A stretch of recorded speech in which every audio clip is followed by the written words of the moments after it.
Hello students, welcome back to Physics with Saptar. Now you are watching IGCSE Physics Past Paper Solution series. In this series we are solving questions from paper 2, 4 and 6. If you are facing any problem in your IG Physics, so you are at the right place. Follow the playlist of the channel. In that you can find all the material you need for your IGCSE Physics. Today we are going to solve paper 6, February-March 2021, paper 6 variant 2. So let's begin the solutions.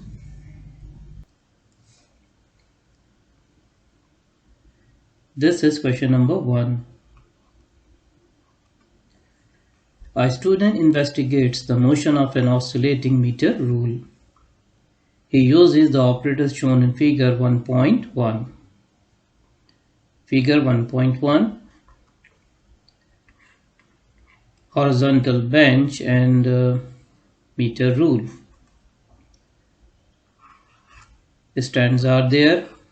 You can see vertical threads and clamps. In part A, the student ensures that the meter rule is horizontal. Briefly describe how to check that meter rule is horizontal. You may draw a diagram or drawn on figure 1.1 if it helps to explain your answer. Here you need to ensure that the meter rule is horizontal.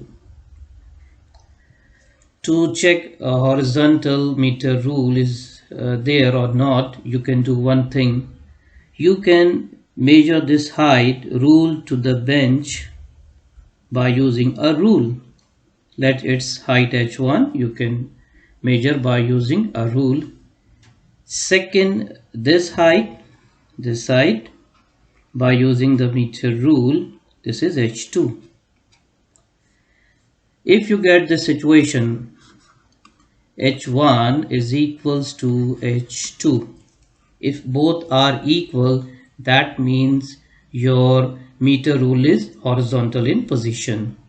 So you can write your answer like this.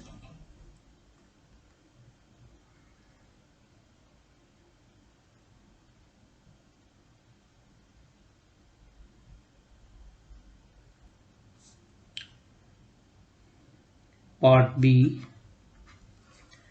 The student moves the stand so that the vertical threads are at the marks on the meter rule shown in figure 1.2. Figure 1.2, look at the mark. First you have this position. This is the first mark you can see. Second you can see here. Then what to do? Read the question. Calculate the distance d between the threads. So you need to calculate this distance d. That is very simple. First read the number at first position. This is number 2. You can see here in centimeter. The mark at the second position 98.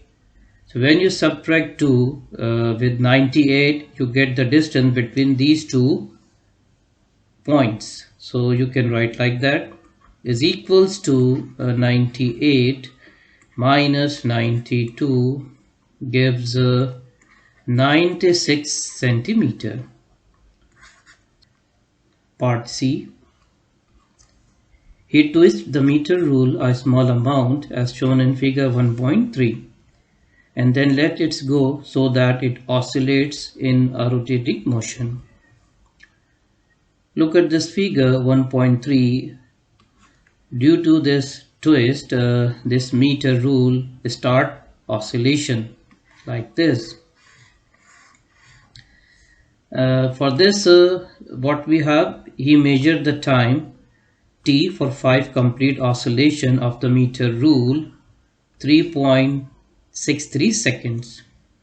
5 oscillations, recorded time 3.63 only. Remember this. Suggest why it is useful to take a trial reading for this experiment. You need to suggest importance of the trial reading in this experiment. If you look at this number 3.63, it's very small time interval.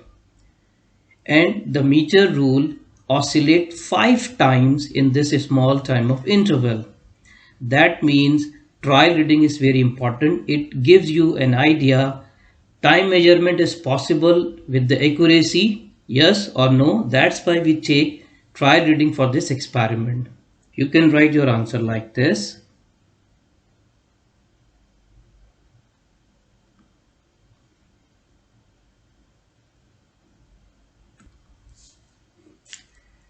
Part D. The student carries out the same procedure for D values of 20, 30, 40, 50 and 60 centimeter. His readings are shown in table 1.1. Look at this first column. Distance in centimeter, 20, 30, 40, 50 and 60. Second column, time in second. Time recorded for 5 oscillation, 17.85 when the distance was 20. 11.36 at 30, 8.77, 40, 6.93, 50 and 5.6 at 60 centimeter. Third column 1 upon T with unit 1 upon second, and you have 0.44, 0.57, 0.72, 0.88. Now for distance D 20 centimeter. Calculate and record in table 1.1. The value of 1 upon T, where T is the time for one oscillation of the meter rule.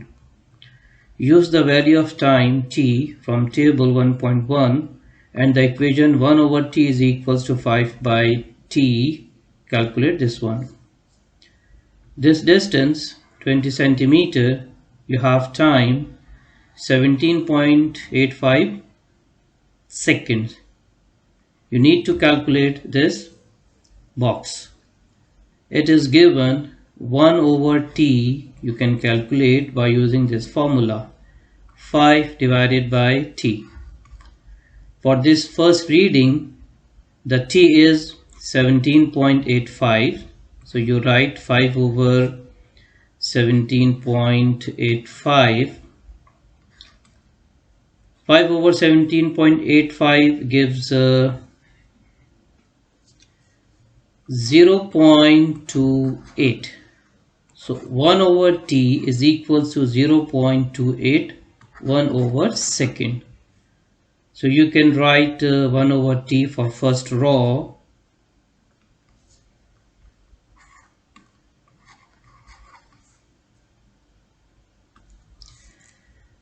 Part E.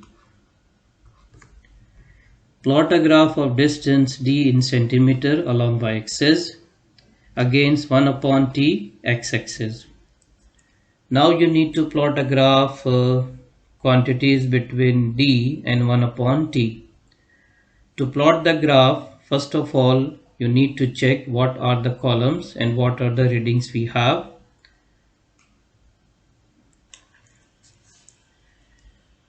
The value of distance you can take from this column 20, 30, 40, 50 and 60 along y-axis. The second, along horizontal axis, you plot 1 over T from 0.28 till 0.88 second like this.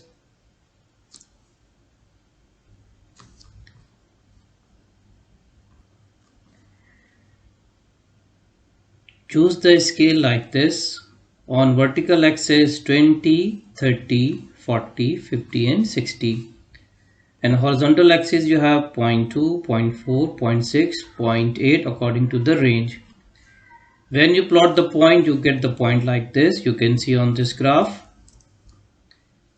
Finally, you get the line like this. It's a straight line. In part F, determine the gradient G of the graph.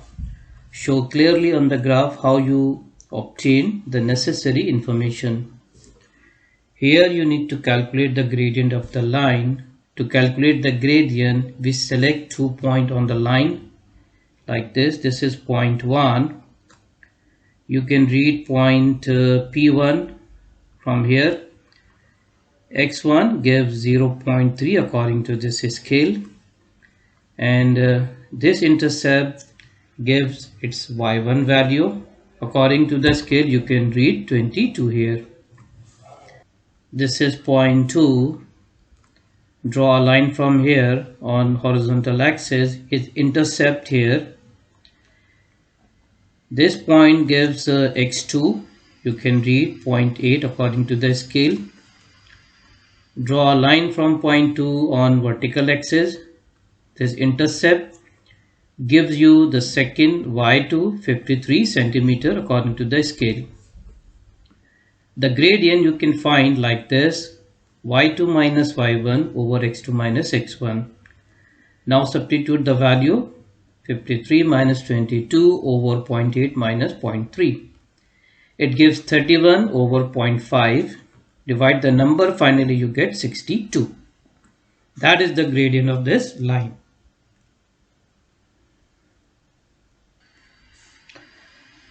Part G. Explain why it is more accurate to measure the time for 5 oscillations rather than for 1 oscillation. We took 5 oscillations rather than 1 oscillation. What was the reason behind it? It is very simple: to reduce the error in the measurement of time. Because 1 oscillation takes a very small time, so there is a big chance in the measurement error for time for 1 oscillation. It is difficult to turn on and turn off stop clock for 1 oscillation, but if you are taking 5 oscillations, so you can record time with high accuracy. So that's the reason behind it. So you can write the answer like this.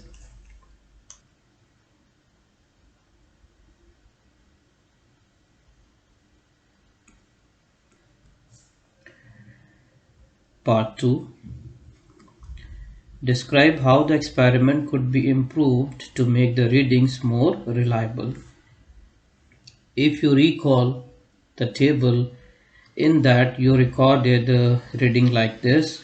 The first column was for distance in centimeter.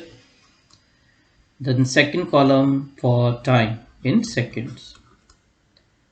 So if you want to make a more reliable reading, so you can do one more thing: repeat each reading and take averages. What does it mean? For example, at 20 centimeter, you can record time more than one time, like in attempt 1 T1, then T2 second attempt, then T3, and finally take their average time. That would be equal to this time. So by this method you can get more reliable result in your experiment. So you can write your answer like this.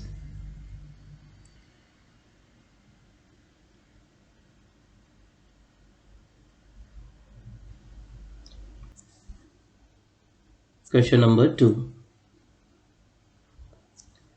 A student investigate the cooling of hot water into different cups. They use the operators shown in figure 2.1. Cup A is made from thin plastic. The top of cup A has inside diameter of 7 cm. The cup B is made of expanded polystyrene. The top of cup B has inside diameter of 8 cm.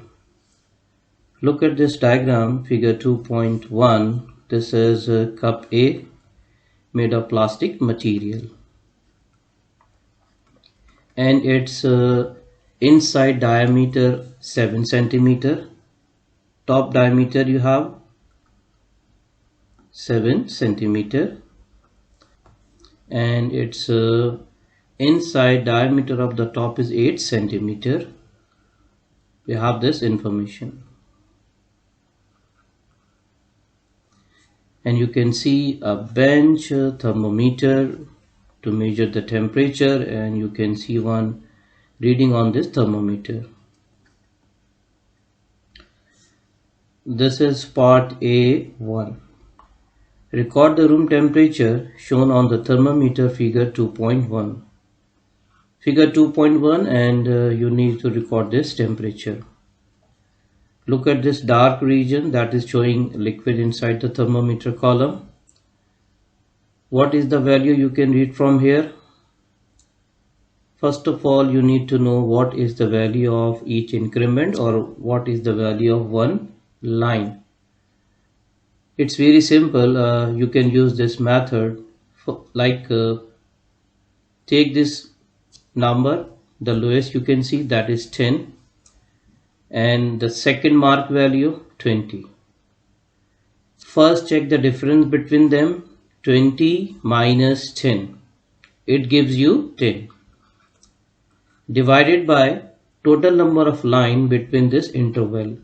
So when you read from 10 to 20, you see 10 lines are there. You can count easily right at the bottom. Divide the numbers, you get 1.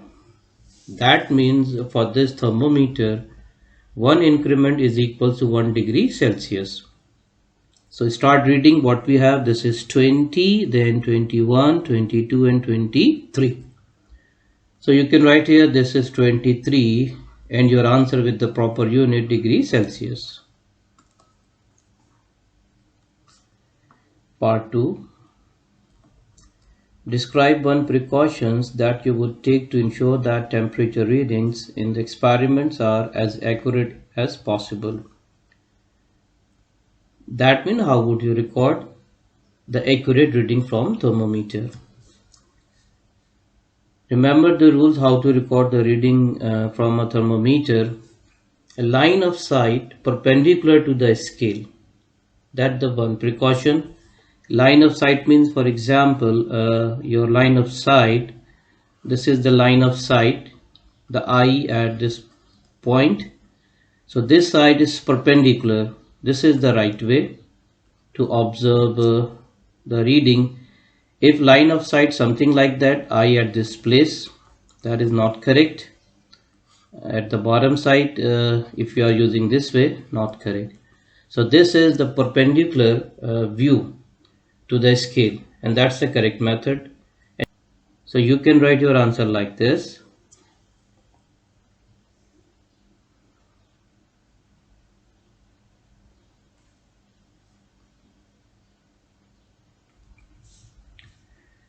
Part B.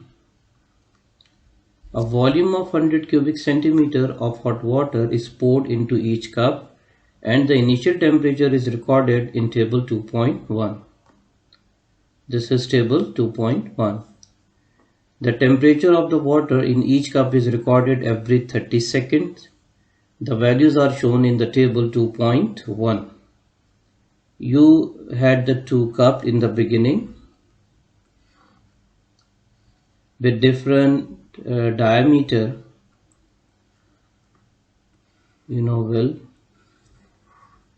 cup A and B. A volume of 100 cubic centimeter of hot water is poured in these two cups. Hot water inside the cup and the volume of water is 100 cubic centimeter, same in both. Then start recording their temperature every 30 seconds by using a stop clock. How to record it, the observation? In the beginning, when the time is 0, first recorded, this is time 0. Cup A, the initial temperature was 87.5 in the beginning. Wrote here. For the second cup, the temperature was 88. Like this. And every 30 seconds, after 30 seconds, the temperature drops of hot water in cup A to 84.5, cup B 86.0, then 60, 82, 84.5 till you go to the 182nd. Look at the last 77 for cup A and 80.5 for cup B. It is very clear the temperature dropped with time. In this table we have this information. Come to this point, complete the heading in table 2.1. The name of quantity T, short form for the time, write its unit second. Theta, it is used to measure temperature, so you write temperature measured in degrees Celsius. The same to the last column, theta, temperature in degrees Celsius. Part C. Write a conclusion stating which cup A or B is the more effective in reducing the cooling rate of the hot water in this experiment. Justify your answer by reference to the results. You know well, when the water of 100 cubic centimeter poured in the 2 cups, it was hot. And initial temperature you recorded for cup A, 87.5 for cup A, okay? And for cup B, initial temperature was 88 degrees Celsius. After the 182nd, the last temperature recorded for cup A was 77.0 and for cup B 80.5. Now you need to write the answer which cup is the more effective to reduce the cooling rate. You can do one thing. First check the difference of their temperature in the same interval, that was 180 seconds. 87.5 minus 77, then you get around 10.5. Okay, you can write here. And for cup B, the difference recorded 88 minus 80.5, 7.5 degrees Celsius. So look at this, the temperature difference in the same time interval. The temperature drops in cup A 10.5 degrees Celsius. And for cup B it is 7.5 degrees Celsius. So it is very clear from this observation which cup is the more effective to reduce the cooling rate. So cup B is very effective because of this 7.5 degrees Celsius temperature difference. So you need to write your answer like this.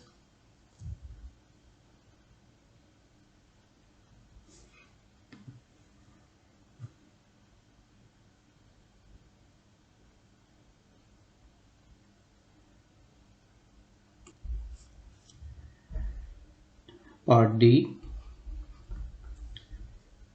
Calculate XA, the average cooling rate for cup A over the whole experiment. Use readings for cup A from the table 2.1 and the equation is this. XA, this is the average cooling rate of cup A, where theta 0, that means temperature of water when the time was 0. Theta 180, temperature recorded at 180 seconds. And what's the capital T? You know well, this is the total time interval, 180 seconds. So you can calculate the average cooling rate for cup A, XA, from table 2.1. You know well, temperature when the time was 0, 87.5. You can check the table. Minus at 180 seconds the temperature was recorded 77. Capital T is the total time interval, 180. Subtract the number and divide by 180. Finally we get 0.058 and end your answer with the proper unit. You know well, this is the rate of cooling. Rate of cooling means change of temperature in unit time. So change of temperature at the top, degrees Celsius. Unit time, you can write the second. So you can write your final answer, the rate of cooling for cup A 0.058 degrees Celsius per second.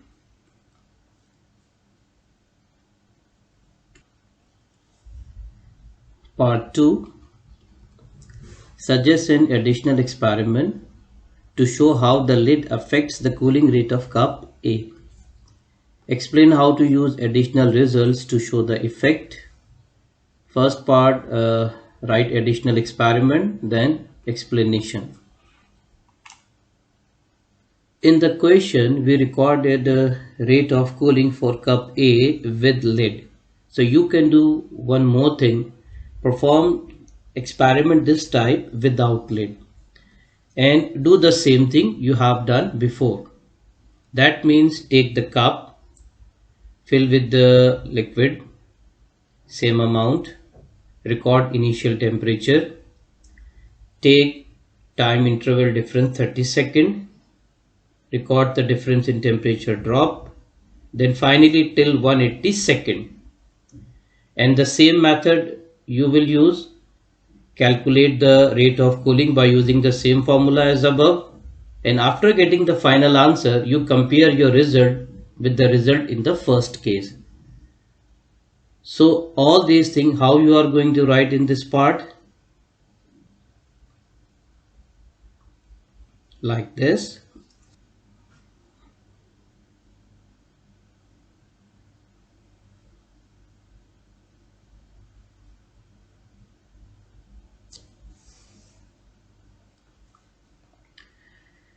Part E.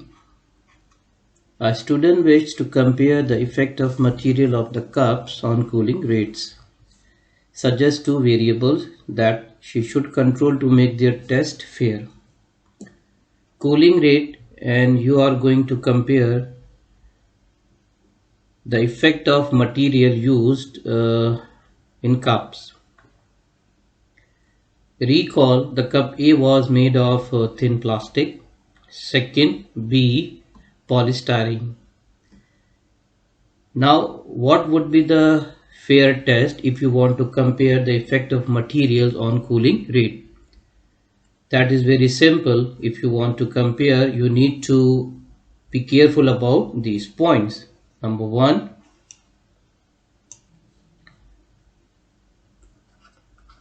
use same volume of water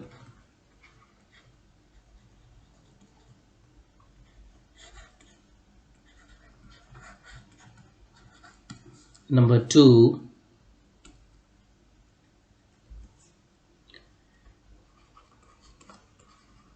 start observations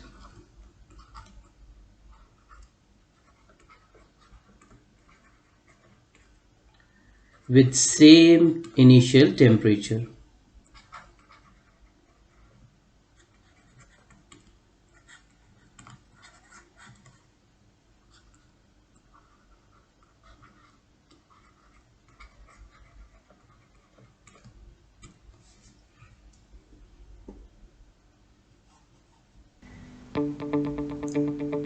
Thank you very much for watching this video. I suggest you follow the playlist of the channel. In that you can find all the lessons you need in your IGCSE physics. So keep watching Physics with Safdar for better results in exam. See you in the next lesson.